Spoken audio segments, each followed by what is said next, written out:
This is your before and after story. Instead of imagining a rewarding career in medical imaging, Southeastern College can actually take you there. Prepare for a career in ultrasound, radiology, and X-ray technology with hands-on specialized training, simulations, and real-life experience with the latest imaging technology.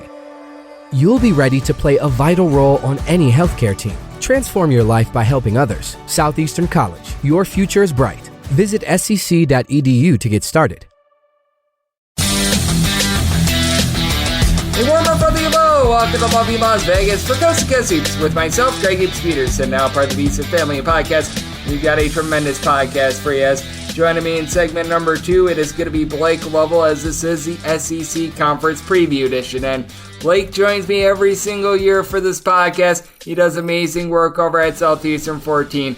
It is a very interesting conference. It's a conference that has some question marks, but at the same time, it is one of my favorite conferences to evaluate every single year. We're going to be taking a look at all these rosters, some of the teams that still have some mysteries with regards to waivers, what have you. We're going to be taking a look at how these coaches all run their system, the varying styles that we see in the SEC. In segment number 1, going to give you guys just a little bit on the betting trends that we have seen, what teams go up tempo, what teams are a little bit slower, a little bit faster, and then in the final segment, I'm going to get you guys my projector or finish for the SEC. Since I am doing a conference preview today, I will not be doing the news and notes that we saw in college basketball on Sunday, but have no fear, everything that we saw on Sunday, I'll be rounding up on the podcast tomorrow. So we've got you guys all covered there. If you do have a question, comment, segment idea, what have you for this podcast, you have one of two ways we'll fire those in. First one is my Twitter/X timeline at @GNN_D1. Keep in mind, letters EM, they mean does not matter, so as per usual, please do send these into the timeline.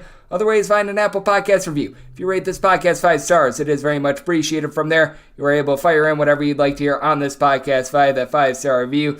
That should clean up everything that we need cleaned up, and let's get down to business, and let's take a look at an SEC that certainly played quite up-tempo last year, and what I think was a hallmark of the SEC, and we're going to be talking about this with Blake in segment number 2, is both the fact that teams could not hit threes within this conference, and they did a good job of being able to defend threes as well. And I do think that it is one of those cases where, yes, the three-point shooting was rough. Yes, the three-point shooting defense was amazing. It's probably a little bit of both that led to the low three-point shooting numbers that we saw. Like, you just take a look at this conference. Out of 363 D1 teams last year, this conference housed the worst three-point shooting team in all of college basketball, Mississippi State. That was not too terrific. They shot a grand total of 26.6% from three-point range. Got to feel like they're going to be able to do a little bit better there, and that did pile drive down a lot of the numbers that we did see within the conference. And you'll notice, like, Ole Miss, they were 344th in the country with regards to three-point shooting percentage. These were really the two main outliers. Florida overall was in the low 300s, high 200s, 313th to be exact, but the fact that they shot 26.3% from three-point range on the road, that was a bottom 5 mark in all of college basketball. Auburn was 309th in the country in terms of three-point shooting percentage, so you did have a lot of teams that were very rough from three-point range, and then obviously a team like Alabama, for instance, and Tennessee. These were just teams that absolutely got after you with regards to three-point shooting percentage. Certainly, I think that Tennessee would have struggled a little bit more with regards to three-point shooting percentage in the Summit League, but also in the Summit League, they wouldn't have drove in on them as well. So I do think that you always want to be taking a look at both aspects of things, as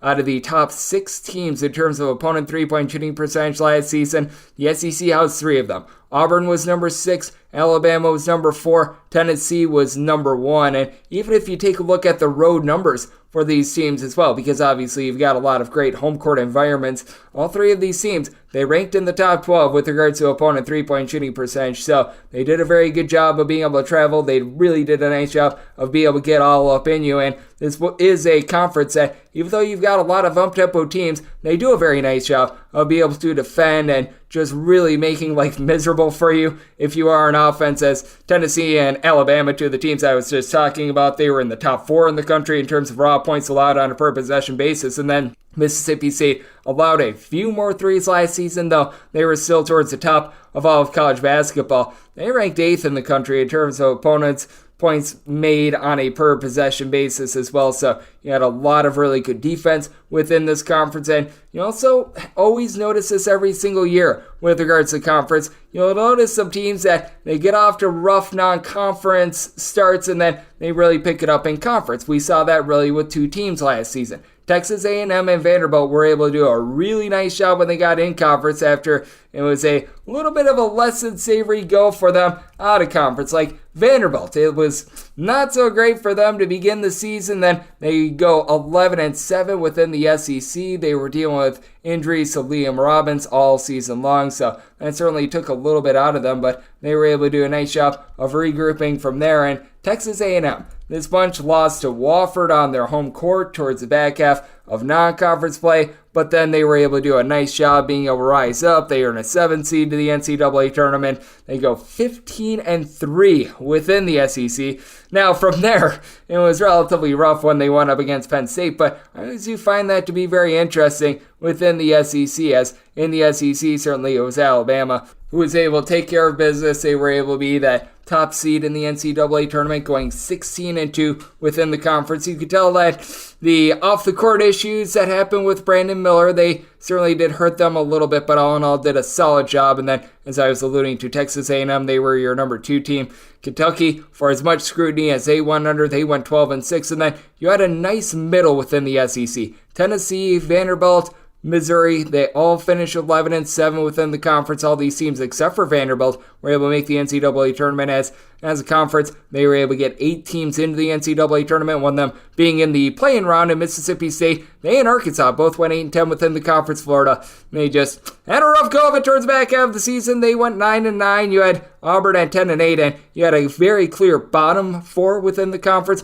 Georgia at 6-12, South Carolina at 4-14, Ole Miss at 3-15, and LSU at 2-16. As we saw with Ole Miss, they made a big coaching change with Chris Beard, so going to be very interesting to see how they're going to be able to bounce back from what was just not a great end to the tenure of Kermit Davis. You could tell that he just wasn't able to get this team online in general, but you do take a look at some of the betting trends that we saw within the SEC, and I thought it was very striking to take a look at how some of these teams were able to perform just overall against the spread, because it was very spread out and sporadic. Texas A&M, because of their rough start to the season, you were able to get great numbers on them within conference play. That led to them being 23-12 against the spread. Meanwhile, LSU, they got off to a hot start. They completely flailed down the stretch. Same goes for Georgia. They were your least profitable teams as a result. 11-21 against the spread for Georgia. LSU 10-22-1 against the spread. You also had Ole Miss, who they just couldn't get online all season long. They weren't great out of conference. They were really not great in conference. 11-20-2 against the spread. Past that, it was pretty even Steven. You did have South Carolina go 18-14 against the spread. They were oftentimes catching some big numbers, but you really didn't have a lot that was demonstrative, as Mississippi State, Florida, Kentucky, Auburn all went either 16-17 or 16-18 within the conference. Alabama, Vanderbilt, they both covered 20 games. Alabama, 16 losses and a push. Vanderbilt, 17 losses to go along with those 20 covers. Arkansas, 18-17-1 against the spread. So nothing overly demonstrative there, but I always think that with this conference, it is a case where whoever does badly out of conference, typically they find themselves with a lot of value in conference. And you did see that with 2 out of your top 3 cover teams. Alabama was amazing all season long. They went 14-7 against the spread within the SEC, but Texas A&M 15-6 against the spread within the conference. Vanderbilt 14-7 against the spread. Meanwhile, LSU 6-13-1 against the spread within the conference. Georgia 5-14 against the spread within the conference. This is a conference that typically the top teams with regards to straight up record, they typically are some of your better cover teams. And South Carolina. South Carolina, just because of the numbers that they were catching, they, Kentucky, Florida, all went 11-8 against the spread within the conference. Mississippi State, who was a middling team within the conference, they went 10-10 against the spread. Guess if you had a little bit of an outlier, Missouri 8-11-1 against the spread within the conference. But all in all, you didn't see anything that really necessarily stood out with regards to just something very strange other than South Carolina being able to cover all those games. And within the SEC, you've got great home court advantages, but they're very much taken into account. And once again, the bad teams, Georgia, Ole Miss, LSU, they were your bottom 3 teams against the spread at home.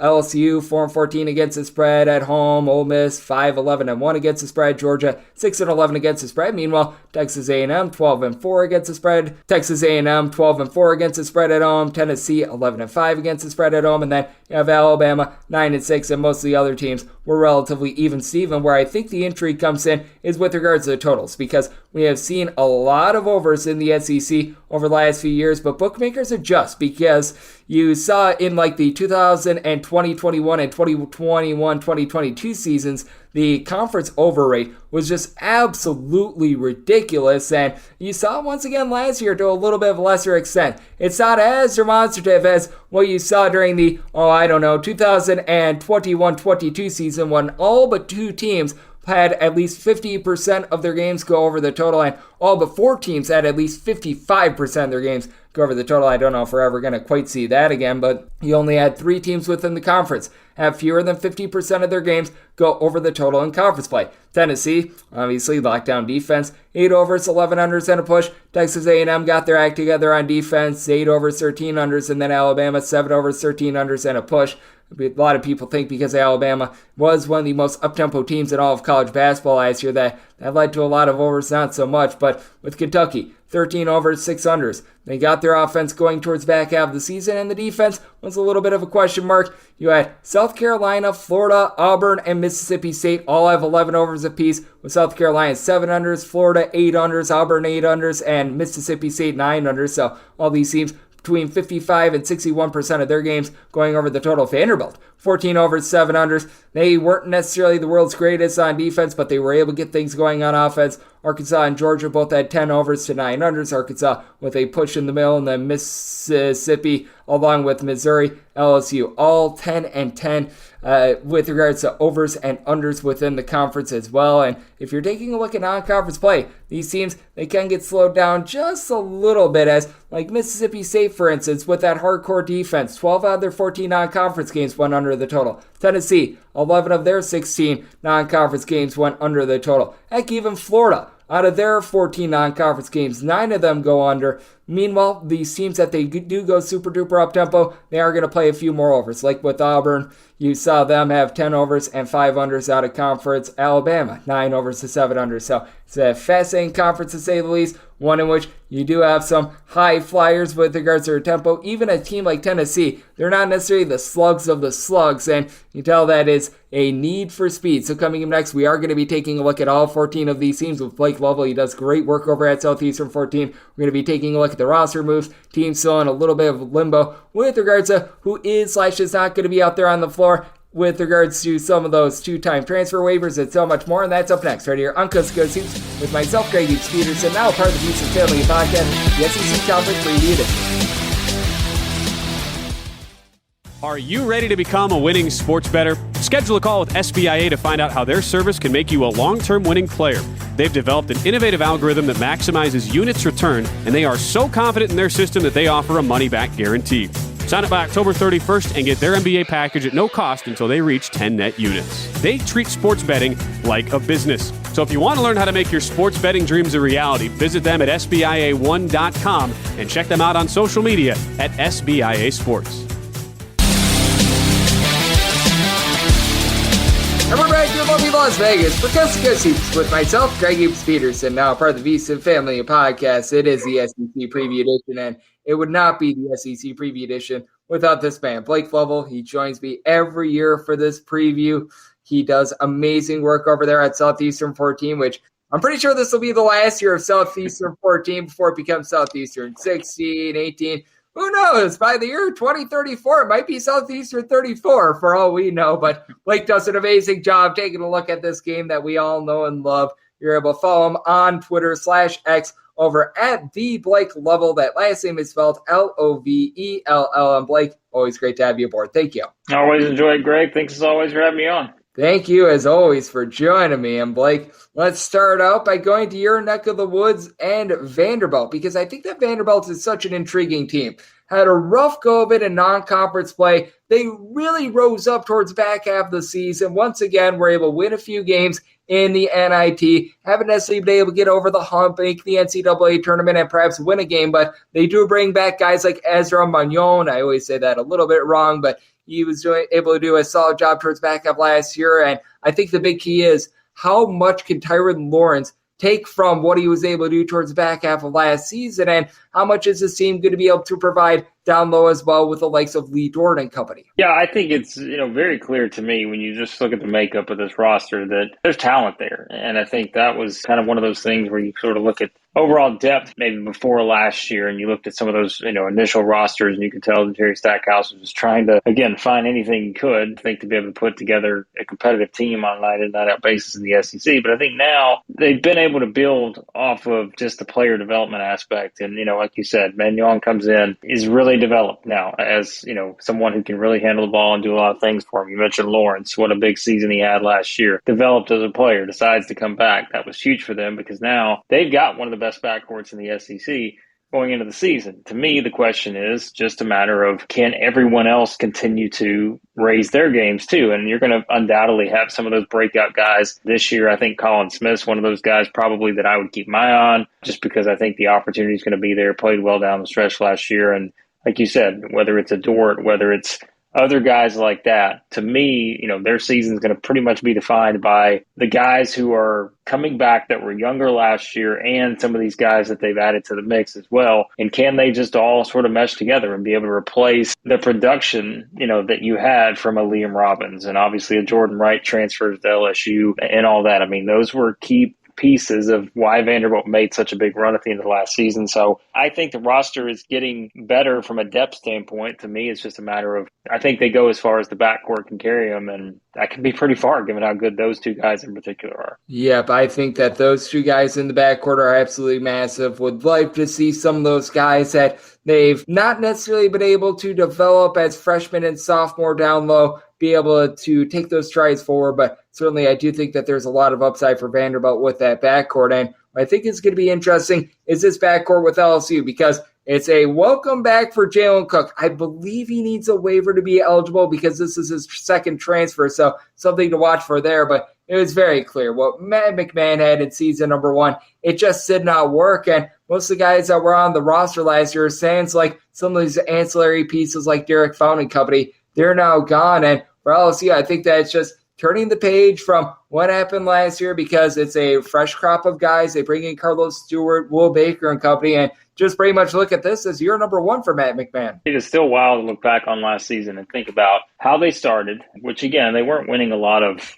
games just in dominant fashion, even against teams you thought they should have blown out. They just weren't doing it. And so maybe that was kind of a hint that once they got into SEC play, they would lose more of those games and maybe find themselves struggling to win some close games. And that's kind of what happened. And the offense just was something where you never really knew what you're going to get. I mean, they just could not score the ball consistently. And I think, like you said, Greg, the thing is, if Cook is there, that solves a big problem like that, because we know he can score. He's just someone that would give them such a huge boost in that area. But if not, I still think there's a lot to like here, just in terms of, like I mentioned a minute ago, you've got a Jordan Wright transferring in. I mean, you've got someone who just has experience. And I think that was one of the things last year is you had guys who had played together, but it's just like they had not had sort of that opportunity just to be able to take that huge step. I think, given where all the pieces were and Matt McMahon basically having to start from scratch, even though he wound up getting some of those guys back. So, yeah, I think this roster to me is probably more interesting than I thought as I kind of dive more into it, because you've got a lot of those guys, we know too, whether it's a Damian Collins. I remember we talked about him in Kentucky. We're like, hey, he's a breakout guy at Kentucky. It's just you're at Kentucky. And the problem is getting that playing time and getting that opportunity sometimes. So Stewart, mentioned him, and just kind of going down the list. So, I'd be shocked, Greg, if LSU's the worst team in the SEC this year, because to me, that would either mean that Jalen Cook doesn't get the waiver, or they just, once again, cannot find their way offensively. But I think with the addition of a Jordan Wright and a Jalen Cook, I think those two guys specifically to me, I think they can carry Matt McMahon's team a bit further than we saw last year and really those SEC struggles they had. Yeah, a great non-conference slate for LSU. In conference, things went horribly wrong. So they've got nowhere to go but up with regards to their conference play. As joining me on the show, we've got Blake Lovell. He does tremendous work over at Southeastern 14, and this is the Southeast Conference preview edition of Coast to Coast Hoops. And when it comes to Georgia, this bunch just really couldn't find a lot down low after what happened with Kyron Lindsey coming out of the fold. So they did a nice job in the portal, bringing in RJ Melendez, bringing in Russell Chewa. I like those pieces. And I do think that Matthew Alexander Moncrief is really an upside guy. We saw what he was able to do at Oklahoma State. Granted, perhaps that was a little bit of a byproduct of Cade Cunningham being there as well, but I thought that he was someone that really went under the radar in the transfer portal. But I look at Georgia, and I do have my questions with how much Justin Hill and Noah Thomason is going to be able to elevate this team. Pair of up transfers that I just don't know if they're at SEC level quality. And with Georgia, it's a lot of random pieces that I think Mike White has potential with, but at the same time, I don't know how they come together. I think you said exactly how I would have put it, Greg. It feels like there's a lot of talent on the roster, but it does feel like it is basically just trying to load the roster with talent versus maybe having that luxury of being able to, all right, we're going to put this guy in this role, and it all perfectly fits together as we go into the season. I think this is one of those where, they're clearly going to sort of learn on the fly in terms of building the right rotations and the chemistry and how it comes together with everything. Because, and that's not to blame Mike White, because remember, they are way out of schedule at this point. What he took over, we know, was a complete mess. And he comes in, they get to 500 last year. They win 16 games. They win 6 games in the SEC when they won 6 games overall the year before. They took a big step as a program last year. May not look that way because they finished 11th in the league, but I still thought they did a lot of good things. And I think bringing some of these guys back now who were on that team and help them kind of achieve that, like you said, whether it's a Moncrief, you got a Raheem, all those kind of guys, Hill's there as well. As the leading returner, I think, scoring wise. So those guys coming back, getting a little bit of that, hey, all right, this program is moving in the right direction. And now adding, a Thomason to the mix, who to me is very intriguing. Obviously, the point totals helped there because Georgia was not a great offensive team last year. They didn't really do anything, I thought, well offensively. We knew the ball was probably either going to be in Terry Roberts' hands or Cario Quindo's hands. And now, it's kind of an open canvas here. Who's going to be the guys? I think you're going to have much more kind of a balanced scoring load on this team. I think to me, Greg, Georgia could be the classic example of where this SEC is right now. I think they could be a better team than they were last year, but I think it's hard to move up, even if they are, just because I think there are a lot of teams in front of them that just probably have better rosters from top to bottom. But never discount Mike White because I think, again, the pressure not exactly on at Georgia right now, and we saw how he succeeded last year with that. Absolutely. And mentioning one of those teams that might just have better rosters, how about his former stopping grounds at Florida? As with Florida, I really love what Riley Kugel was able to do towards the back half of the season. Though the Colin Castleton injury pretty much signaled the end of Florida's season and their hopes of the NCAA tournament, Kugel was really able to step up in the final 10 or so games of the season. I love what they bring in the backcourt. Zion pulling. He was pulling in buckets when he was at UC Riverside. Walton Clayton Jr., just a good knockdown shooter over at Iona. I do have a little bit of question mark as to how perhaps someone like Pullen or Clayton is going to be able to run the offense, as these are up transfers. But I do think that Micah Handglotton being down low is nice, even though E.J. Jarvis, as we found out, is going to be out for the season. Yeah, I think the Jarvis one was, to me, a bit of a blow because I think you expected when you looked at this roster, hey, whether it was looking at Handlogden, looking at Jarvis, looking at Tyrese Samuel coming over from Seton Hall, you're like, all right, well, they're not going to completely replace Colin Castleton with one guy, but maybe as a group, those 3 guys, if you just zone in on those 3, there's a lot to like there. So I think losing a Jarvis out of that mix, that hurts a little bit because of just, the experience factor and those kind of things. So yeah, maybe a little bit thinner down low than you would have liked, but I still like what Todd Golden did overall. In terms of what he's done with this roster, I think Clayton is obviously a huge addition just because, again, this is a team that I think needs exactly what he brings to the table. That was one of the things that they were missing last year. Pulling as well, for me, as you know, Greg, someone who had covered the Big West for a while there, Blue Ribbon. It's just, he's someone who was such a big part of what they did at UC Riverside. I think he fits in well into like the SEC style of play that we see now, and especially what Golden wants to do at Florida. So Kugel will be the guy. I think he's going to wind up being one of the best players in the SEC this year. We kind of saw that breakout last year. We said this guy is only going up from here. And so I think having a guy like that who, to me, will be able to take over a game at any time, that's always a great thing to have.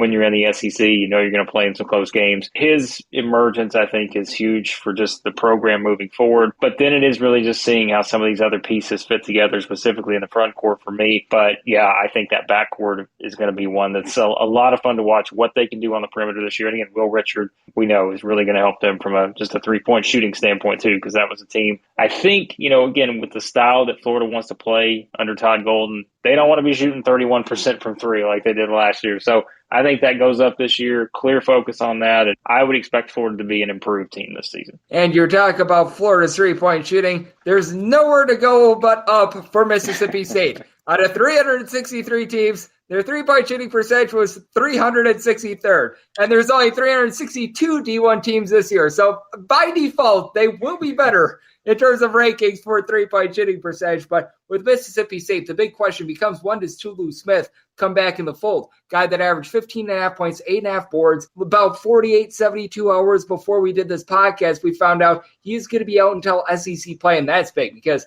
I personally was very high on Mississippi State before that news, and now it becomes, can Jimmy Bell Jr., DJ Jeffries, and those guys hold down the fort for what I think is going to be an improved team with Andrew Taylor coming in from Marshall, 20-point-per-game scorer that should be able to elevate that three-point shooting that I mentioned a minute ago. I remember going into the season last year, and I was half joking when I said I think Mississippi State could be the worst shooting team in the country. I really was just saying that, just looking and saying, I don't know where they're going to get the threes from, but I never thought they would actually be the worst shooting team in the country, Greg, in all honesty, but they were. The Tulu Smith injury, to me, is one where this was not a great offensive team last year. This was an elite defensive team, and he was part of that. And I think you're going to see, without him on the floor, I just feel like they're going to have to play differently. And I think that may be something that's very intriguing for Chris Jans here as he looks at this team without him on the floor, because he was someone that you knew kind of everything could be able to go through him as a 6'11" guy in the post, all the experience. You knew he was helping out in a lot of different areas, but I think offensively, that's where maybe I have some concerns, but I'm also curious just to see how they play. Like you said, whether it's a Bell, whether it's a Taylor, guys like that. I'm just very curious to see what they look like offensively, because there were so many of those games that felt like, you look at some of those SEC games last year, they were a grind where it was all about kind of just defensive stops. They weren't going to score a ton of points.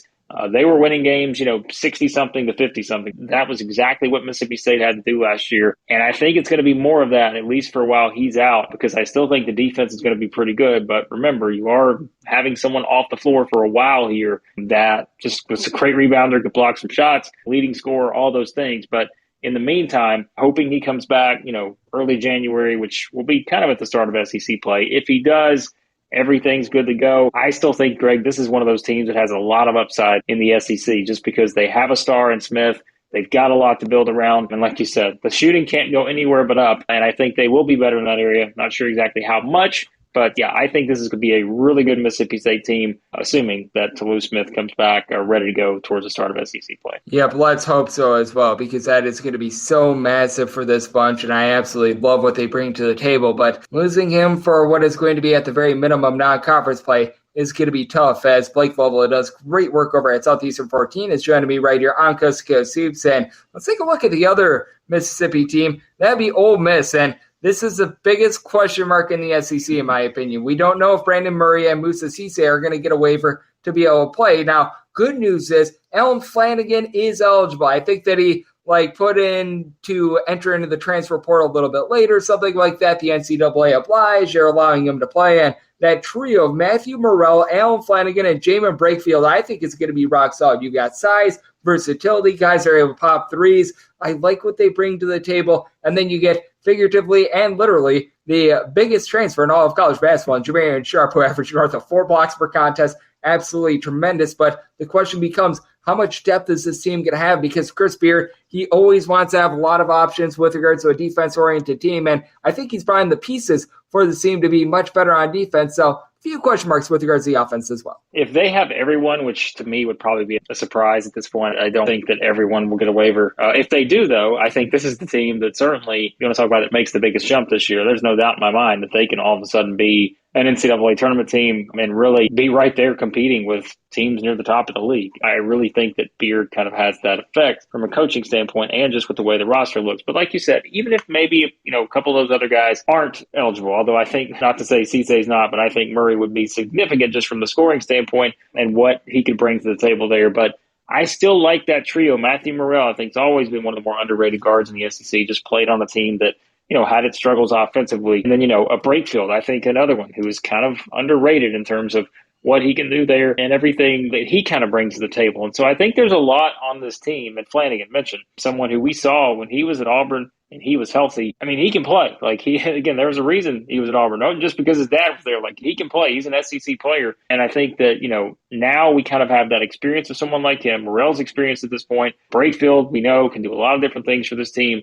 So if it is that trio leading the way, I still think Ole Miss can do a lot of things. There are still going to be some questions, I think, offensively, but we've just seen it so many times with Chris Beard. They may not be a great defensive team from day one, but I would be willing to bet by the time you get to February and March, they are going to be a team you're not going to want to play from a defensive standpoint. And, we saw some of that last year, obviously a different coaching regime, but they've been a decent defensive team from that standpoint. So, yeah, I think Ole Miss is probably the biggest wild card, Greg, because if they get more of those guys cleared, ready to go, there's a lot to like about this team in year one under Chris Beard. Yep, I agree with you. You do want to be checking in on whether or not those guys get waivers, but even if not, you still have Jamarian Sharp, you still have that trio that I was mentioning before, so lots of upside there. Don't think there's as much upside with this team, though, as for South Carolina. This just doesn't look like an SEC roster. I wish I could put it any other way. And Michi Johnson had some nice moments last year, but you're bringing in someone in B.J. Mack who, was he solid at Wofford? Yes, he was. He doesn't feel like an SEC-level big man, though, and with Gigi Jackson on the full, pretty much the only guy that could pull out a rebound for this team, I think it's going to be brutal. Talon Cooper was able to put up some solid numbers at Morehead State and Minnesota additionally, but I take a look at this team, and there's no place I could put them other than dead last. Yeah, that's the problem, is that it's just hard to look at their roster and compare it to everyone else and find a way to pick them above the other 13 teams. That's the issue right now for South Carolina. And look, I like, Cooper. I think he's someone that I would be surprised if he's not, kind of one of the driving forces on this team. I mean, he has to be if they're going to win some games. Same thing with Mack. I think he's in kind of that same spot where, look, it's just a team that didn't do a lot of things well last year, and that's the reason they won 11 games. That's not Lamont Paris's fault, because we said coming in, I thought that he probably had the furthest to go in terms of building a program to where they needed it to be to compete with all these teams in the SEC right now. Like, I just think it's not something they've been able to do. Like, again, I guess maybe Chris Beard's a good example, but we've seen other coaches come in before kind of in year one and just completely try to piece everything together roster-wise. I just don't think that's what South Carolina is able to do right now as a program. So they kind of have to take what they can get at this point. So, yeah, I'm with you, Greg. It's hard to probably put it nicely at this point, just given kind of what the roster looks like. They'll do what they did last year, I think. They'll be competitive in some games. They beat a couple people think they shouldn't beat. But, yeah, it's just hard to see South Carolina being anything other than the 14th team right now, unless some of these guys maybe around those top two really take a huge step forward. Yeah, it's going to be the epitome of brutality, in my opinion, for South Carolina. So that's going to be a little bit rough. And now we get to that time of the show where we take a look at this team and we know the script already for Arkansas. Slow start, big finish. With this Arkansas team, I do like the fact that they're more based around veterans rather than freshmen. Last year, they had Nick Smith and all those tremendous freshmen, and this year it's a little bit more based on transfers. El Ellis, Khalif Battle coming in to be able to elevate that backcourt. And Jeremiah Davenport, do not sleep on him. I think that he's a big piece as well, but I really think when it's all said and done, this is a team that's going to be headlined by Devontae Davis, but the big question is, what are you going to be able to get down low out of Trevon Brazile? Because I think that he could be the biggest X factor, not just for this team, but I think in all of college basketball. He might be one of the biggest X factors, and if he's able to show what he was able to show in the very, very limited amount of time that he played last year, on top of that, the foreign trip that I saw from him last year, there's a lot of upside here for Arkansas. You said it as well as anybody could, Greg, because to me, Brazile is the ultimate X factor here, because if he comes back and, like you said, is the player that we saw before he got injured, he can be one of the top 5 players in the SEC this year. Like, that's how good he is, and I think that's how much potential he has. And we saw, even in just an offseason, going from Missouri to Arkansas, the way he had already kind of evolved his game to be able to do a lot of different things. Like, if he is ready to go and he steps in seamlessly kind of into this rotation and that starting role, which he will absolutely have if he's good to go, they have so many different pieces on this roster that Davis is a returning guy with a ton of experience. He played, 100-something games in the SEC now. he's their leader on the floor. Getting him back, I thought, was as big as anybody in the SEC. Getting a returner back is getting just Devo Davis. We've seen him take over in games in the NCAA tournament. But you said, too, think about what they're adding to the mix. And we say this every year with Eric Musselman because we know he's going to bring in multiple transfers every year. But you added Davenport to the mix, who I think is someone that's going to clearly help them from a shooting standpoint. And just like many other SEC teams, Arkansas had a really hard time shooting the ball last year. He's going to help in that category. There are other guys who are going to be able to help in that category, whether it's Khalif Battle, other guys like that. And I think this is a team that clearly, Ellis, certainly someone I think from a scoring standpoint is going to be able to help. I think you look at all the guys he brought in, and I think it's very clear they are addressing certain needs. And Tremont Mark, to me, is another guy that I think is the ultimate kind of player that they need, coming from a Houston team that was the number one team in the country for as long as they were last year, started all 37 games for that year, just a winner. And I think when you blend all the pieces together, you said it from the start. Front court, maybe not as much depth, but when you look at all the pieces they have elsewhere, this is a team that can play 10 guys minimum. Not that they will, but I think they have that many guys who can contribute. So to me, Arkansas is one of the best teams probably in the SEC going into the season. Yeah, I think this is the deepest team that Eric Musselman's had there. Yep, I think that this team does have a ton of depth, and I do think that this team has a ton of upside. Once again, probably going to lose a few games out of conference, but that's the Arkansas experience that we sign up for every single year, and that's sort of the Kentucky experience that we sign up for every single year. And with Kentucky, they really went the transfer route the last few years.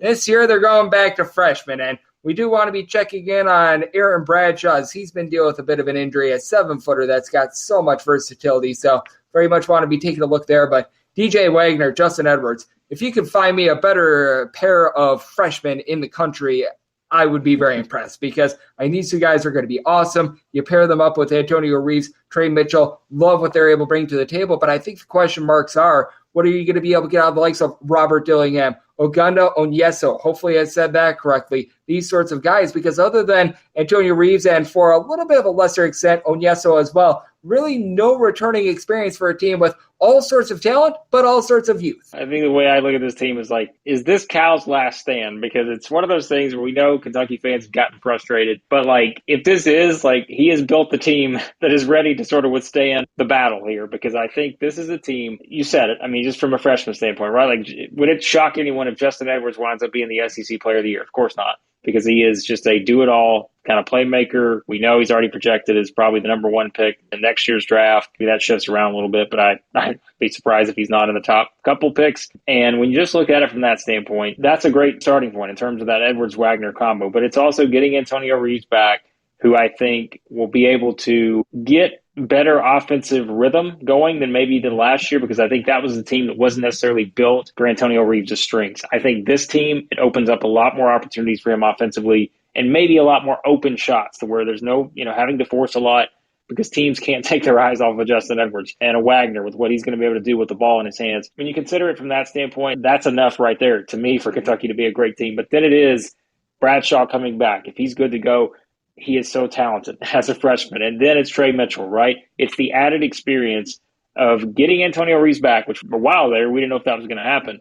But then it's getting Trey Mitchell. And I think just having a little bit of experience in those guys, if you take one or the other off of this roster, maybe you temper your expectations a little bit. But I think having both, having those guys on the floor regularly to help out these younger guys, that to me is kind of that recipe that if you're not going to have senior, like we've seen, some teams have, you've got to have kind of someone, though, that can kind of lead the way. And I think Kentucky's going to have that with this team. I really like the way that Cal built this roster. But as always, Greg, it's going to be the same questions. How does the chemistry come together, and will they evolve offensively? Because Cal has said he's going to let them shoot more threes. He's going to let them do things offensively maybe we haven't seen in recent years. But will he actually do it? If he does, I think the sky is the limit for this Kentucky team. Yep, I think so as well with Kentucky. They've got so much talent on the roster. How does it come together? That is a question mark. It's Blake Lovell, who does amazing work over at Southeastern 14. Is joining me right here on Coast to Coast Hoops. And now it is that time of the podcast where we give our love to Dennis Gates. We do it every single year. And with this Missouri team, depth is not going to be an issue. This is a team that's going to be able to go 9+ deep. I mean, even guys like Jesus Caballero, along with Tamar Bates coming into the fold, they're going to be able to see some minutes. The big question becomes, you've got one guy that really saw massive minutes last year, that is north of 6'8", and that is Connor Vanover coming over from Oral Roberts. And how are they going to be able to perform on the glass? Because John Tonje, Nick Honor, Caleb Grill, these guys are awesome in the backcourt. They bring in Kurt Lewis, who I think is going to be tremendous, one of the best junior college transfers in all of college basketball. But I think if Missouri could just find a little bit more rebounding, that's really what they need to be able to elevate and really become an even bigger threat out there in the SEC. Yeah, we know that was an issue last season. There's no doubt about it. I mean, that was something where they were able to hide some of those weaknesses, which we know they had them defensively, especially early on in the season. Still kind of reared its ugly head a bit at times down the stretch. But the rebounding, the defensive inconsistency, that was able to kind of be pushed aside by how great they were offensively. And that surprised a lot of us because we knew had some good offensive players, but boy, I don't know that we expected them to be an elite offensive team the way that they were. Now you lose a Kobe Brown, you lose a DeMoy Hodge, who were the two big reasons for that. DeAndre Golston was too. So there's a lot of talent that's not on the roster this year that was on the roster last year. And so how do they replace, those three guys in particular, I think is a very valid question. But I think you're also going to say, we didn't really give Dennis Gates a lot of credit. Well, not you and I, Greg. Most people didn't give Dennis Gates a lot of credit for his ability to turn things around as quickly as he did a season ago. Even I would have said I didn't think they could get as far as they did. But he was able to find the right guys and put them in the position to have that success. And that's exactly what I expect from a Tamar Bates coming in and being able to step in and be someone who can contribute like that. We would expect the same from John Tonje, I think, coming in. Very intriguing to see, kind of what he adds to the mix here on this Missouri team, surrounded by Noah Carter and Nick Honor still there, Sean East, how he continues to develop, and guys like that. So, and Vanover, of course, too. I think Vanover is such a, kind of wild card here because we know he started at Arkansas, goes to Oral Roberts, now he comes back to Missouri. I think a much more polished, experienced player that will help him in the SEC, and then you've got other guys too, Kurt Lewis and guys like that. So you know what I'm going to say here, Greg. I mean, you can look at the roster, and there may be people who rank Missouri's overall roster a bit lower than some other teams, but it's the Dennis Gates effect. At this point, you can't doubt the man. He's still, as I've told you for years now, he's still one of the best young coaches, I think, in college basketball, and he proved it last year. And I think that while this team is going to maybe be missing a Kobe Brown, DeMoy Hodge, Golston, those kind of guys, I still think they find a way to put enough together to get back to the NCAA tournament. I've been very impressed by what Missouri has been able to do over the last few years now. Going to be brutal in the SEC just to be able to make the top half because there's so many good teams out there, but I love Dennis Gates as a coach. And you know who else I love as a coach? Bruce Pearl. And I take a look at this Auburn team, and I see a lot of people picking them towards the middle of the SEC, and I'm much higher on this Auburn team personally. I think that G&I Broome coming back along Dylan Cardwell is big. I feel like exactly what they needed was some three-point shooting. Denver Jones comes in. Chad Baker Mazzara, I feel like might be the best junior college transfer in all of college basketball. I just take a look top to bottom at this Auburn team. I think that they are so complete because now they finally have some three-point shooting, and I think that Auburn could legitimately challenge as a top three team in the SEC. Yeah, I like this Auburn team too. And look, we can repeat the same theme with some of these teams that they clearly went out and said, hey, we got to improve our shooting. And I think Auburn is another team that will improve its shooting this season. Now, there are a lot of great defensive teams in the SEC, and that's one of the reasons why teams have struggled. But, they were another one that kind of shot around that 31% mark last year. And so Bruce Pearl went out. That was one of those teams last year that had its ups and downs, but, really struggled down the stretch. But I think having Broome, who is, again, I think you could probably pick, to me, Janai Broome, Toulouse Smith, SEC Player of the Year, wouldn't be shocked if either one of those guys won it. And I think having Broome on this team is going to be great to have because I think, as we always say, Greg, guys that are big men that want to get to the NBA, what do they always want to work on? They always want to work on expanding their role in terms of shots. And can he step out and start making some shots? If he can, they've got some guys around him that we know they're going to be able to make some shots, whether that's a Denver Jones coming into the mix.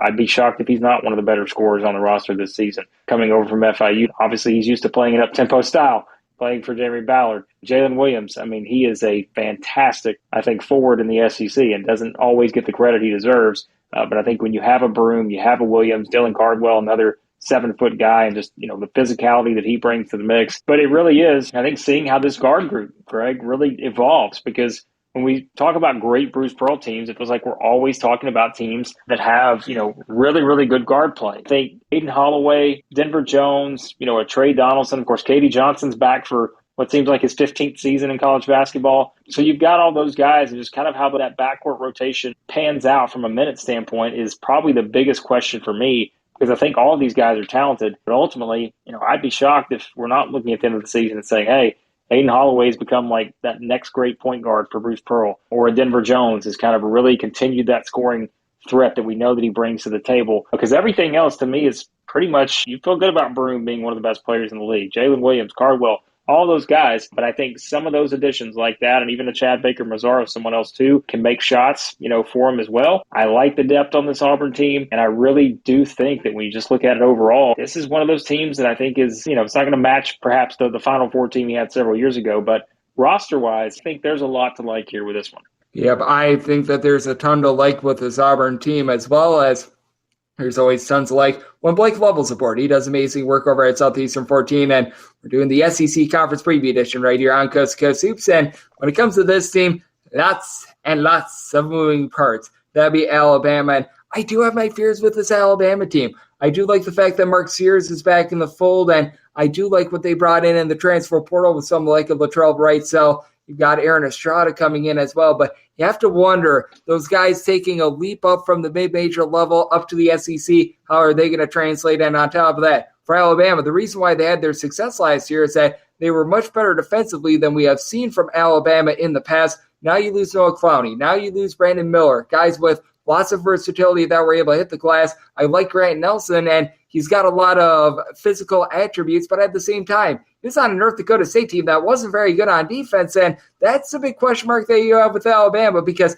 they're going to score, they're going to run. Are they going to play defense? Well, and that to me was like, for everything we said last year about, yes, they have a Brandon Miller. We know that. They had other guys that could just score and take over games, but he was the biggest one. We could say all that, but I think still the reason Alabama was as good as Alabama was last year to being the number one seed in the NCAA tournament was because they were so good defensively. You can look to the year before and say, what happens when you have a drop-off defensively? I mean, we remember just how inconsistent that team was the year before. They could go out and beat this team, and they turn around and lose the worst team in the SEC. That's just kind of the season that they had. And it's because they weren't a good defensive team. That was the problem. If I'm looking at this team this year and I don't see a Brandon Miller, I don't see a Noah Clowney, I don't see a Charles Bediako, I don't see other guys as well that were, I guess you could certainly add a Jamon Quinterly to the mix. But if you just think about those three big guys from a defensive standpoint, they're not there. And I think that is probably, look, Alabama does not lack talent. They do not lack scoring ability on this team. Like you said, there's still a lot there in terms of Mark Sears coming back. Mark Sears is going to be fine. He's going to score. I think Estrada and Wrightsell, like you said, they are transferring up, but I think just in this system, I think they're going to be okay from a scoring standpoint. Same thing with Nelson. But from the overall depth standpoint and just the defensive standpoint, I don't even wonder, Greg, I can't imagine they're going to be a top 3 defensive team like they were last year. I just don't think that's going to happen. If they are, sign them up again to be the number one seed in the tournament, because that will greatly exceed expectations. But I still think because Nate Oates, we know how they're going to play. That style is really hard to prepare for. I think they've still got a roster here that's going to be able to excel in the style they want to play. But if they have a drop-off defensively, which they're going to have, I just don't think there's any other way to put it, can they continue to, still kind of make up some of that maybe they lost from last year? I don't know. I think that's a fair question with Alabama. I will say I'm probably a little lower on Alabama than most people are going into the season. Not that I don't think they're, kind of that top 25 range type team, but I think it's at least one of those that I would like to take a wait-and-see approach with, just from that standpoint, specifically looking at the defense and seeing how that comes together this season. And we've seen Alabama be a little bit hit or miss in recent years as well, with them really kicking it up tempo, because when you kick it up tempo, that allows you to be able to open up big leads, but it allows those big leads to evaporate quite quickly as well. So lots of question marks there with Alabama. And then let's take a look at this bunch, a team that is not going to be kicking it super duper up tempo, and they really do hang their head on defense, and you know what's going to be happening on defense. You know that it's going to be locked down. It's always a question of the offense, and that would be Tennessee. And for Tennessee, they've always been rock solid in SEC play. The one thing with Rick Barnes is he has not been able to get over the hump in the NCAA tournament. I think that if you're evaluating Tennessee in terms of how they're going to do during the regular season versus how they're going to do in the postseason, your projections are probably going to change a little bit. But I do like the fact that they brought in Dalton Knecht, 20-point-per-game scorer that was able to light it up for Northern Colorado. And that was really a missing piece for this team because with Zagai Ziegler, you don't know when you're going to be able to get him back, if you're going to be able to get him back this season, but bringing back Josiah Jordan-James was big, and Santiago Vescovi, it feels like it's Van Wilder of SEC basketball. He's just so efficient with the ball, and now being able to get him a shooter like Knecht to be able to help him out, I think is massive. I feel like it's just rinse and repeat with Tennessee right now. They're going to be an elite defensive team. You're not going to have any questions about that. They're going to be a great defensive team, I think, with the roster they put out there. Now, of course, not having Ziegler for a while, and depending on when he comes back, now that takes a little bit of a hit, because to me, I thought he was the best defensive player in the SEC last year. You know, if you just look at it from a guarding standpoint, whereas Colin Castleton, probably the best defensive player just from how he made an impact last year at Florida. But you take that out of the equation. I still think, roster-wise to me, I think Tennessee is the best team in the SEC going into the season. And I think that if you're projecting out and you project that Ziegler is going to return, I think that only strengthens the argument there just in terms of where they're at going into the season. But that is all, too, going to depend on one thing as well, Greg. This is a team, think about it, like Vescovi's missed some time with injuries. Josiah Jordan-James, who I think has always been one of those guys, one of the more versatile players, not just in the SEC, but I think in college basketball.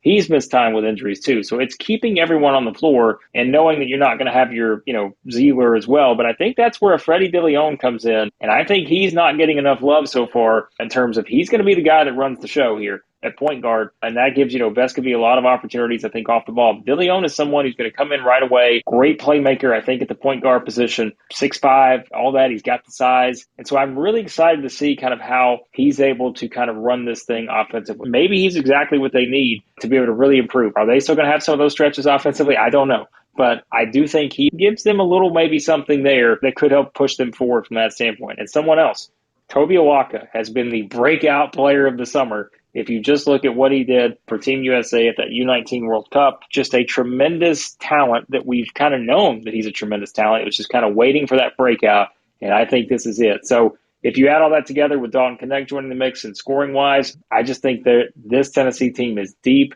They've got a lot of options, I think, offensively. You're not really concerned about the defense because that's going to be there with Awaka, with Adu, and those guys, and again, James and Ziegler coming back, Vescovi can guard. I look at all these options, and not even mentioning a Jordan Gainey to this point, a Jemiah Mashack. I think Tennessee is an elite team, but like you said, maybe they're an elite team in the regular season. What happens in the NCAA tournament, to be determined. Yep, what happens in the NCAA tournament is TBD, but with regards to the regular season, I feel like we know what we are going to be able to get out of Tennessee, and we've got one more team to break down, and it was one of the most intriguing teams in all of college basketball last year in Texas A&M.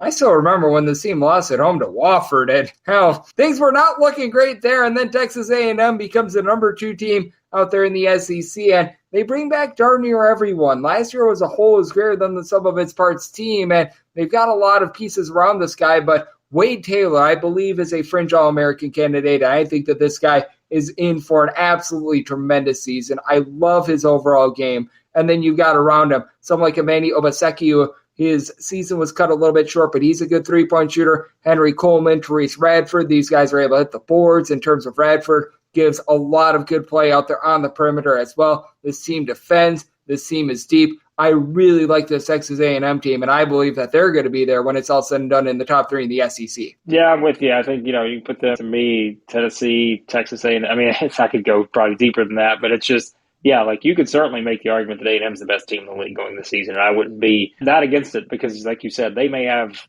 the best player in the SEC going into the year in Wade Taylor. And you talk about just what a remarkable season he had last year, and he just became that dude, and that's what they needed on that team. They needed someone to be that dude, and he became him. You know what you're getting out of a Buzz Williams team. They're going to be aggressive defensively. Now, they do lose a Dexter Dennis, who was a big part of, I think, their defensive approach last year and just kind of, how they defended and all that. But I still look at this team and say, hey, they'll figure it out because we know how Buzz Williams teams play. They're going to be able to plug in different guys, and we know, again, they're going to defend. I think of Jace Carter, to me, Greg, someone joining the mix there from UIC. I think he's a great addition in terms of the Buzz Williams type player. I said, this summer, I'm like, he feels like a buzz guy. That's how they always say, buzz guys. That's what he is to me. I think he's going to, make a huge impact, whether it's Marble Coleman, those two guys with returning with the experience that they have too. Radford, someone else that just, man, he has just continued to grow his game over the years. 1 through 5, I think A&M is going to be really hard to handle. Then I think it's just seeing, how the guys like an Obaseki continues to develop overall, and all of those different guys that are returning too from last year. That, like you said, they pretty much got a ton of guys coming back, even with some new guys joining the mix too. So love this Texas A&M team. You talk about a team, you just don't expect there to be a drop-off. I don't know if they go 15-3. They got a great shot just because I think the roster is just as good as it was last year. Oh, I do think that this is an incredible roster, and I think that this is going to be a lot of fun to see what we get in the SEC. Not sure if we've got a Final Four contender in the SEC, but we've got a lot of teams that are going to be in the top 25. We've got a lot of teams that are going to be in the NCAA tournament. And Blake, you're going to be there for every step of the way. You do amazing work over there at the Southeastern 14. Taking a look at this game that we all know and love, and you also do a great job covering that thing called college football as well. Apparently, some people have heard of it and love it as well. So, love the good people at home. Know it's all on tap for you, and how people can follow along on social media and other platforms. Yeah, I always appreciate it, Greg. Like you said, the Southeastern 14, you go to YouTube, search for Southeastern 14. We've got all of our college basketball preview stuff. We're getting ready, team previews for the upcoming season. We're starting doing kind of some daily SEC basketball stuff here starting soon. So, yeah, got a lot of fun stuff over there to get you ready for the upcoming season, and everything else. You can follow me on Twitter /X at the Blake Lovell. And Blake does an amazing job taking a look at this game every single time he joins his podcast. Lends absolutely amazing insights, and it's always appreciated. A big thanks to Blake for joining me right here on Coast to Coast Soup Sound, part of the VSiN Family Podcast. And coming up next, it is that time of the podcast. I give you my projector or finish for all 14 teams in the SEC.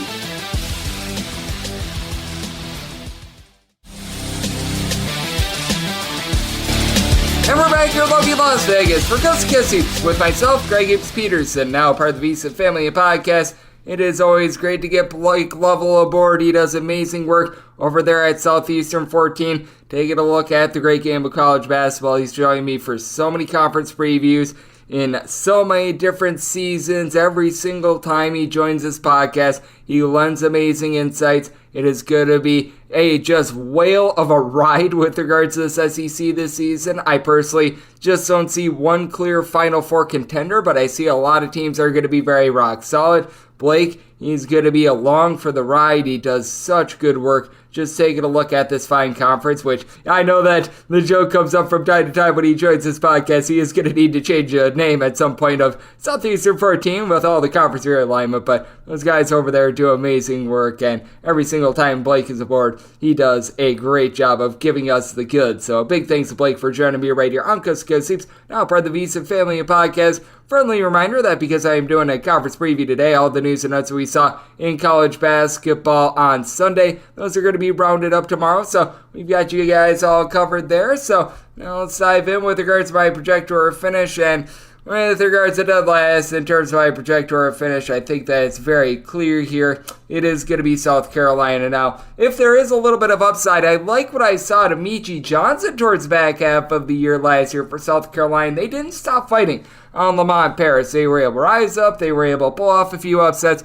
towards the back half of the season, but it's really rough. Like with Michi Johnson, he's able to give you about 3.5 assists per contest. He's a pretty solid scorer for this team, but now you lose your top 3-point shooting option in Chico Carter from a team that, quite frankly, it's not like they were doing an amazing job of making their threes to start with. And bringing in Talon Cooper is going to allow him to play off the ball a little bit more, but I just don't see how this backcourt is necessarily going to be able to hold up for one. And two, you just really don't have size with this team. You bring in BJ Mack from Wofford, who he did an okay job of being able to pull in a few rebounds at Wofford, but man, Miles Dute, he's going to be coming in at like 6'7". You've got 1 7-footer in Josh Gray, who's probably not going to be seeing the court a lot. This is just not an SEC level roster. I think that this team is just going to be eaten alive. I just don't see how they're going to be able to do a solid job on the glass with G.G. Jackson being out of the fold. It's a South Carolina team I think is going to very much struggle this year. I have them number 14 with regards to my projector or finish. At number 13, we are going to be going with Georgia. With Georgia, they're just once again relying upon a bunch of up transfers that I don't think are necessarily up to standard with regards to the SEC. Now, I like Matthew Alexander Moncrief. He was a solid player while he was over at Oklahoma State. We saw him get a little bit less burn the last few seasons, but if he's able to refine that form that he had during his freshman year while he was at Oklahoma State, 9 points per contest, I was part of that Cade Cunningham team. Not a guy that's going to go out there and light it up from three-point range, but at 6'7", former top 100 recruit, I think that there's a little bit of upside there. And I like Jalen DeLoach. He had 10 points, 7 rebounds per contest when he was over at VCU. I just don't know if he's necessarily the world's greatest fit over there at Georgia. Georgia's not a team that's going to go out there and try to generate a whole bunch of steals or anything like that. I do feel like Georgia is going to be able to have a little bit more down low with Russell Chewa coming into the fold from South Florida. That'll help. And Justin Hill had his moments last year, but you're relying upon Noah Thomason, who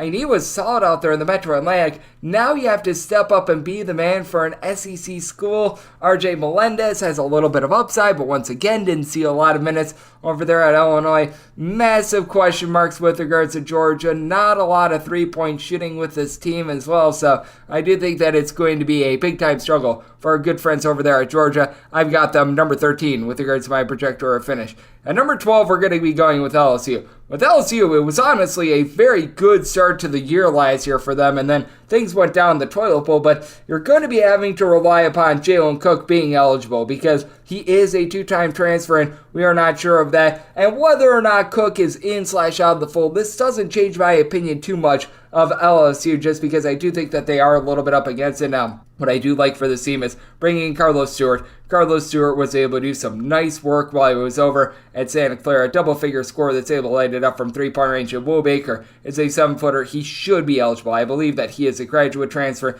He's able to pop threes. That is very good for the team. But with LSU, you tell that everything just went horribly wrong for the team towards the back half of last season. They've been just going through a bunch of transfers like a turnstile. They just weren't able to find their form. I do like the fact that they picked up Jordan Wright. He's got a lot of familiarity out there in the SEC, having played at Vanderbilt, but I just don't know how the pieces are necessarily going to be able to fit together with Will Baker. He's solid at being able to stretch the floor. Not necessarily a great rebounder. You're going to need to get a lot out of Derek Fountain. Trey Hannibal, I just don't think is an SEC-level guy. They didn't bring a lot with regards to freshmen in as well, so there are question marks here with LSU. I do think that they're going to be better than what they were a season ago, and I do think that Matt McMahon is a relatively solid coach, but he had to really have a bit of a roster overhaul from last year. The transfers that he brought in just did not work, so this is essentially year number one for Mr. McMahon, and I do think that he's going to be able to build some upward momentum, but I do think that it's going to be a struggle once again. I do have LSU at number 12 with regards to my projector or finish. At number 11, I'm going to be going with Missouri.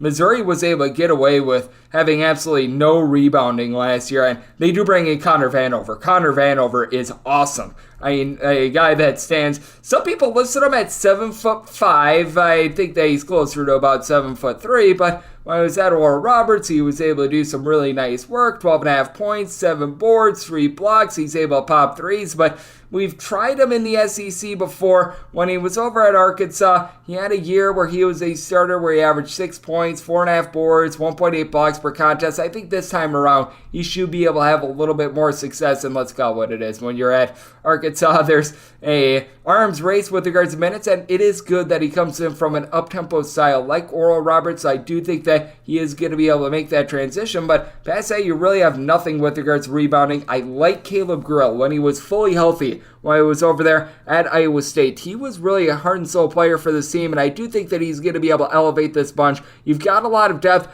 I just don't know who's necessarily going to be the go-to guy for this team, though, and I mean, that could be a positive, that could be a negative. Noah Carter, I do think, has quite a bit of upside with him. Sean East II is relatively solid at being able to dole the ball out, but I do think that eventually the lack of rebounding, I do think the fact that this team, they're all or nothing when it comes to being able to generate steals. This was one of the best teams in the country last year in terms of turnovers forced on a per possession basis, but they allowed a whole bunch of wide open threes. I do think that that is going to be costly for this Missouri team, and I do think the loss of really that heart and soul player in Jordan Brown from last year, who he just absolutely tore it up. He did so many things for the team. I think that that is something that cannot be understated. I do have Missouri at number 11 in my projector finish as a result. At number 10, I am good to be going with Vanderbilt. With Vanderbilt, I just believe that Jerry Stackhouse is a very underrated coach, and Ezra Magnon, a guy that I was very surprised by last season. An up transfer that came in from the Big West.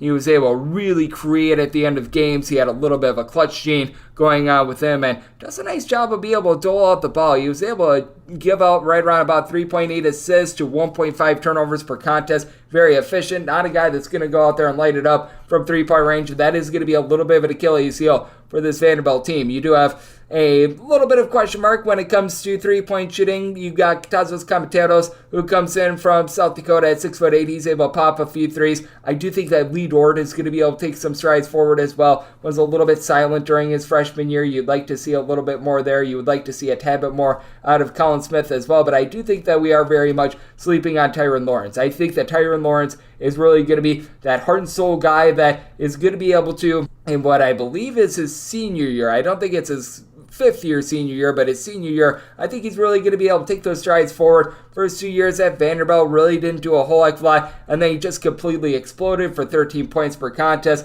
was able to do a nice job of being able to pop threes, and really towards the back half of the season, since that final game that they played against UAB, this guy was just a complete menace. Final 10 games of the regular season, averaged 18.5 points, 1.2 steals, shot 51.4% from three-point range, putting in there at least 13 points in all but one of those games, being able to put in there at least 16 points in all but two of them. Tyron Lawrence, I think, is one of the better guards in the entirety of the SEC. I think his coming of age last year was very big for this Vanderbilt team, and I do think that there's quite a bit of upside with a team in which I believe that the whole is going to be greater than the sum of its parts. With Vanderbilt, I do have them as a result at number 10 with regards to my projector or finish. At number 9, I am going to be going with Ole Miss. Now, Ole Miss is one of the hardest teams to project because they do have a lot of guys that we're waiting on a waiver on. Good news is Alan Flanagan is going to be in the fold. When he was over at Auburn a few seasons ago, he was able to put up 12 plus points per contest. He's able to give you 5 boards,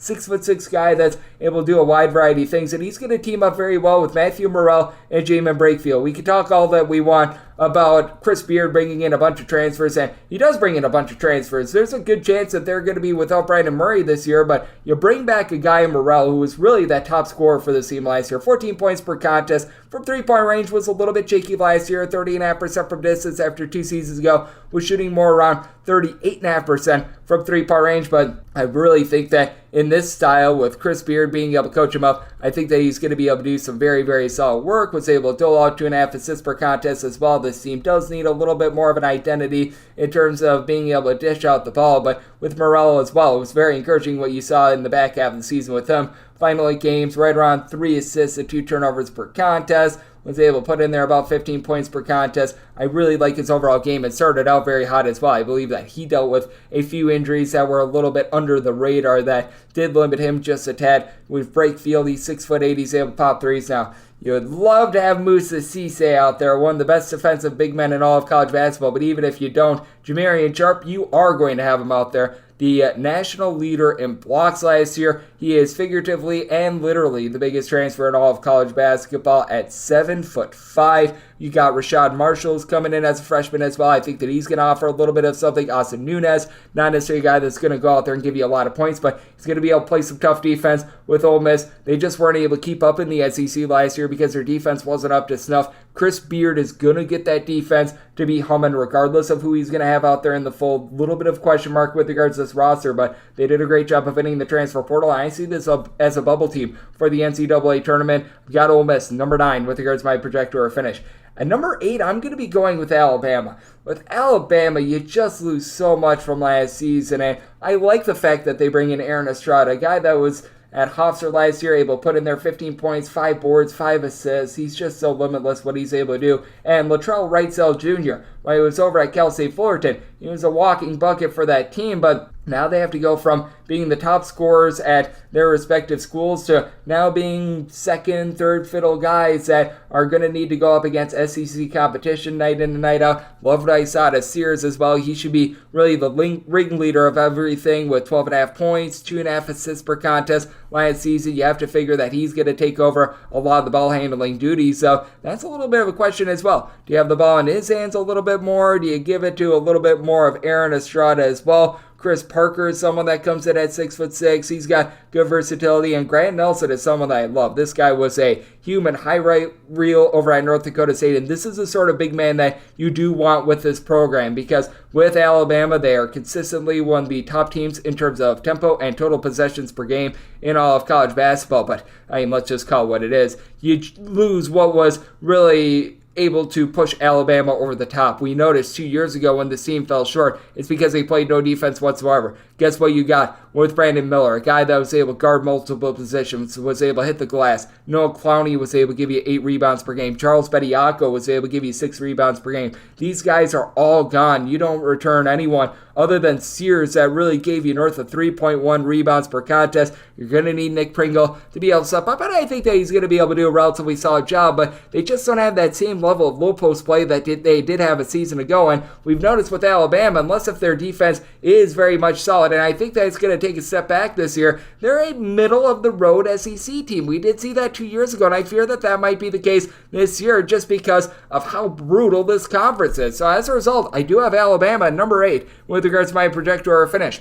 At number 7, I'm going to be going with Florida. With Florida, it is awful that they lose Colin Castleton, to say the least, and you could tell that the fall off when they did not have him in the fold, that was rough. And E.J. Jarvis now being out, that hurts. He was a very good defensive big man while he was over at Yale, but I believe that Michael Hanglon is going to be very good on the defensive end of things. Not a guy that tore it up with regards to scoring while he was at Marshall, only 7.6 points per contest, but he was able to generate a little bit over his steal per contest, 2.3 blocks, 9.8 rebounds per game, stands right around 7'1". I absolutely love what he's able to bring to the table. He's able to do a very solid job of being versatile. On Marshall, they were very much an up-tempo team, so if Florida's looking to fly a little bit more here in season number 2 under Todd Golden, they're going to be able to do so. And then you bring in Walter Clayton, who shot north of 40% from three-point range while playing under Slick Rick Pitino. You know what this guy is able to bring to the table. Will Richard was having his moments last year. Some of them great, some of them not so great. But the guy that I really think is worth taking a look at here is Riley Kugel. Because with Riley Kugel, he got off to a slow start last season, and the Colin Castleton injury really did signal the end of the season for Florida. But while you did see him out of the fold, Riley Kugel really became the go-to guy and was really able to assert himself and get some good experience I think is going to pay dividends this season. For Riley Kugel, in the final 10 games of the season, he was able to put up double figures in every single one of them, averaged 17.3 points on 39.6% three-point shooting while taking darn near 5 threes per contest. Not a guy that's necessarily going to be doling it out or anything like that, but at 6'5", he's able to be an absolute weapon along the perimeter. You bring in Zion Pullen, who you need him to pull in some buckets. He's able to do so. Was a nice go-to guy over at UC Riverside. Is able to play some solid defense. Depth is going to be a little bit of a question mark now that Jarvis is out of the fold. You bring in Therese Samuel, who at 6'10". He's a very solid defensive player coming in from Seton Hall. So I do have some question marks there. Thomas Ha, who comes in as a freshman, he's going to need to help out a little bit. But with Florida, I do think that this is a well-coached team. I think that Todd Golden in season number 2 going to be able to get things going with this Florida team. I've got them number 7 with regards to my projector or finish. At number 6, I'm going to be going with Mississippi State. With Mississippi State, I really wanted to put this team higher, and as a matter of fact, I had Mississippi State at number 4 before that injury to Tolu Smith. He should be coming back sometime in SEC play.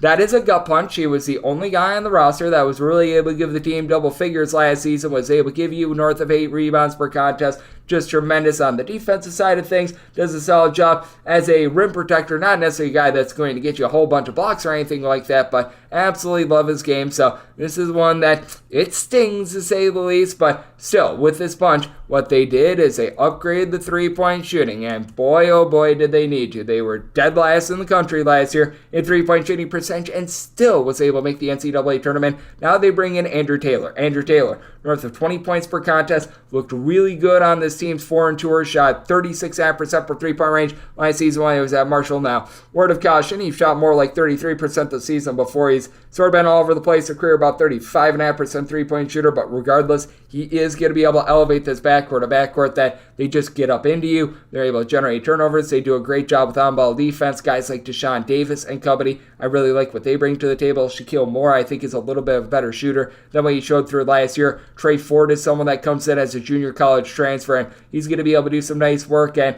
while you have out of the fold Tolu Smith, I do think that Jimmy Bell Jr. along DJ Jeffries in tandem are going to be able to do a solid job, with Bell Jr. being probably more of your rim protector at 6'10" with DJ Jeffries. Got a little bit of versatility to him, not going to be shooting threes, but he's not necessarily a guy that is a complete back to the basket guy. But I do love the way that Mississippi State plays defense. I love the coaching job that Chris Jans has been able to do. A little bit more sour on this team now that they are dealing with that injury to Tolu Smith, but I still have them number 6 with regards to my projector or finish. And number 5, I'm going to be going with Arkansas. Arkansas certainly has a roster that is better than number 5 in this conference. You bring in Gay Leaf Battle, a double-figure scorer at Temple that's able to stroke it from 3, Traymon Mark. He was a big heart and soul piece when he was at Houston last year. You bring back Devontae Devo Davis, who I absolutely love. Trevon Brazile, after he had his season cut short prematurely last year, he's into the fold. Jeremiah Davenport, you just go down the list. But with Arkansas,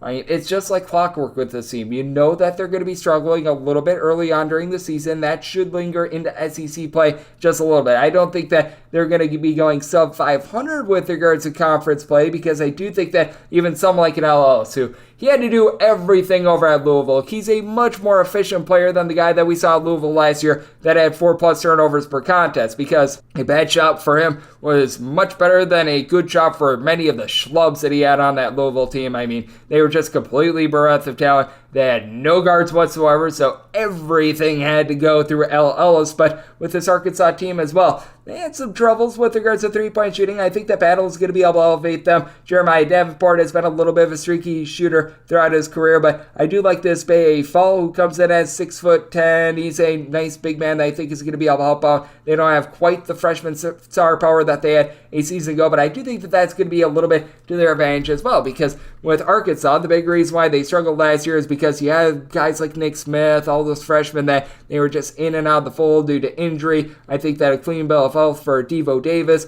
along with being able to team up with Mark, when it's all said and done, this team is going to be so dangerous. And Trevon Brazile at 6'10". We didn't get to see a ton of him last year, but he's got good versatility. Love what I saw on the team's 4 tour from him last year before he got injured. And I do think that this is an Arkansas team that's going to be able to build a lot of upward momentum. So I do have Arkansas at number 5 with regards to my projector or finish. At number 4, I am going to be going with Kentucky. With Kentucky, they've got all the talent in the world, but once again, much like we were talking with Arkansas, how is it going to fit together? You bring in Aaron Bradshaw, a 7-footer with good versatility. This guy is going to be a complete menace if he's able to put it all together. Justin Edwards, DJ Wagner. I mean, these are 2 of the best recruits that you're able to find in all of college basketball. Wagner probably going to be taking a lot of the ball handling duties. And then you've got Antonio Reeves, who's such a good sharpshooter, has shot over the last few years between Illinois State and Kentucky darn near 40% from three-point range, and really became a go-to guy for Kentucky last year. It's so big that they get him back in the fold. Trey Mitchell, we've seen what he's able to do at the likes of Texas, UMass. He's able to pop it from three-point range. I really like his game, but I think the big question mark here is, I'm probably going to say this incorrectly, Ugonna Onyeso. He's a 6'9" gentleman that comes back from last year. He's really one of the lone guys other than Reeves that saw meaningful minutes last year. You're going to need him to be able to step up in a little bit more of a rim protector role. He's going to need to do the not so flashy things for the team, and I do think that he's going to be able to do so. They also bring in James Okonkwo as well. I really don't have a lot of thoughts on him, even if he's eligible, because I do think that he's just a little bit more of a depth piece to begin with. But all in all, this is a Kentucky team that should be able to go relatively deep. Even someone like a Reed Shepherd, who he's not on the same level as a guy like a Robert Dillingham and company. He's a very good freshman, though, that I think could be able to develop as the season goes along. Kentucky has limitless talent. How do the pieces come together, though? I do have some question marks there. I recognize that they look pretty good on their foreign tours tournament at the Global Jam, but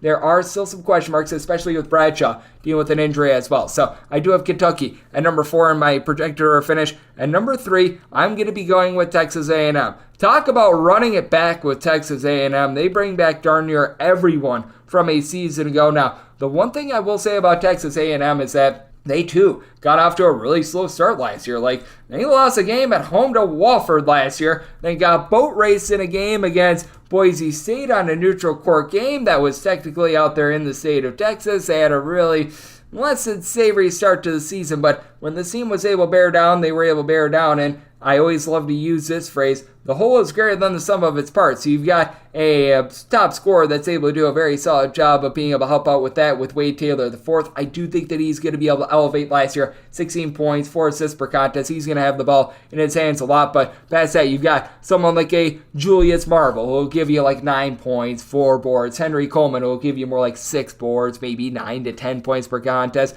Manny Obaseki, he just knows his role. He was someone that got injured about midway through last season, but he was able to give this team some good three-point shooting, and that's going to be big because that was a big liability for this team. With Texas A&M, they're just built around getting to the free throw line. They had the most made free throws per game of any team in all of college basketball last year. This team goes in attack mode, despite the fact that they're not necessarily like super-duper up-tempo or anything like that. They just bring the fight to you, being able to bring back so much of that core from last season. I do think it's very good. I think that Eli Lawrence is going to be a good fit with everything that this team looks to do along with Jace Carter, but I love the fact that they're going to be running it back from a season ago, and I do think that Wade Taylor going to be a fringe All-American candidate when it's all said and done. I really love his game to be able to elevate, and then you've got Therese Radford, who's able to do a nice job of being able to support him off the ball as well. So I do have Texas A&M number 3 with regards to my projector or finish. I've got Auburn at number 2 with regards to my projector or finish. I have not seen a lot of people this bullish on them, but G&I Broome is cleaning up down low. This guy is able to give you a double-double when you need him. He's able to block some shots. We really saw him be able to stretch out his range a little bit last year as well with Auburn. The one thing that was holding them back is that they were in the 300s with regards to three-point shooting percentage, but you bring in Denver Jones, a guy that at Florida International was able to put in there a double-figure amount of points. He's able to generate some steals. Auburn, I think, is going to be very good at being able to both generate steals, and then if they don't get a steal, they're able to get back on defense, and they're really able to get up in your grill. So I absolutely love that about them. And then they bring in what I think might be the best JUCO transfer in all of college basketball. Most publications have him more around that 5 range, something like that, but Chad Baker-Mazar, who actually began his career over at Duquesne along with San Diego State. This guy, while he was playing for Northwest Florida State College, as one of the best junior colleges out there in college basketball, shot nearly 47% from 3, 15 points per contest for a team that was able to make the national championship game at the junior college level. This guy was just able to elevate that team. I think that he is really going to be able to explode. 6'7" guy that's able to do a little bit of everything. And even when he was at San Diego State, he was a little bit of a contributor as well. So I do think that that was a very big and under the radar pickup for this team. You also bring in Aiden Holloway. He's one of the best freshman guards that you're going to find in all of college basketball. You should be able to do a nice job of being able to elevate this backcourt along Katie Johnson along Jalen Williams. We're able to do a nice job for the team, and Williams was truly one of the only guys that were able to shoot from three-point range. But I do think that with Dylan Cardwell back in the fold as well, you've got good depth to be able to help out G&I Broome down low, and I do think that this is an Auburn team that they've got just enough depth to be able to elevate. They needed a little bit more pop with regards to their three-point shooting. They've got an incredible home court environment. I think Auburn is really going under the radar, and I do think that they are in for a big year. I've got them number 2 in my projector finish, and then at number 1,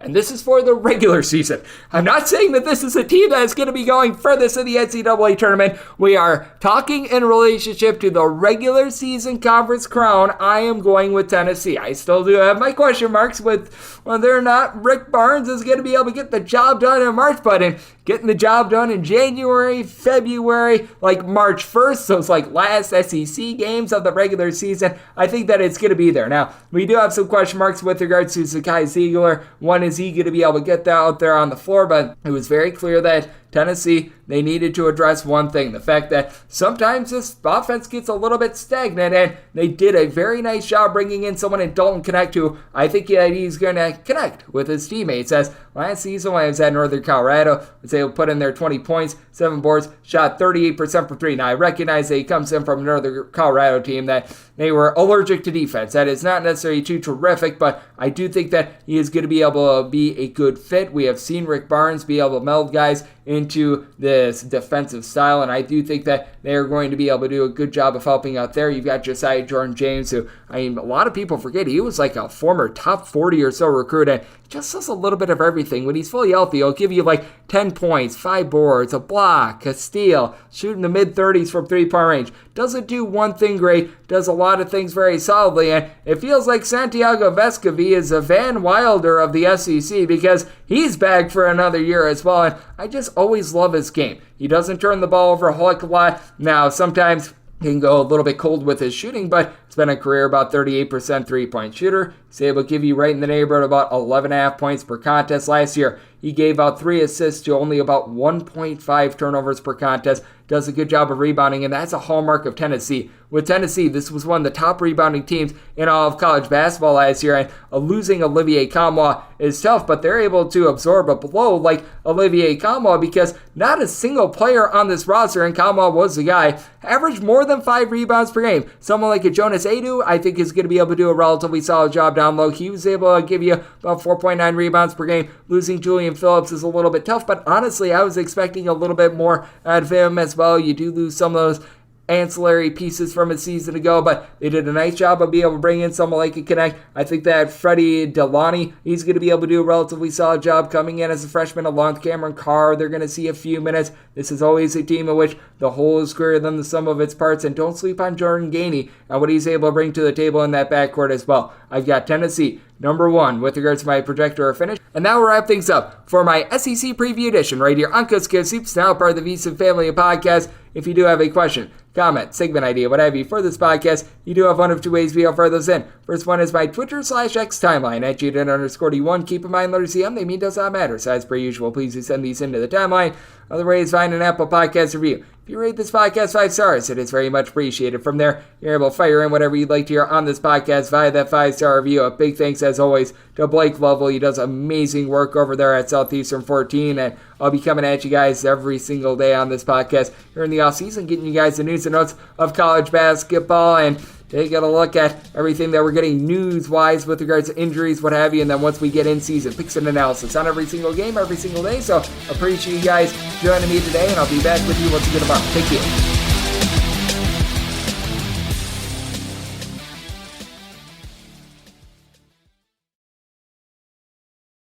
If your job at a healthcare facility includes disinfecting against viruses, you know prevention is the best medicine, and maintaining healthy spaces starts with a healthy cleaning routine. Grainger's world-class supply chain helps ensure you have the quality products you need when you need them, from disinfectants and cleaning supplies to personal protective equipment, so you can help deliver a clean bill of health. Call 1-800-GRAINGER, click Grainger.com, or just stop by. Grainger, for the ones who get it done.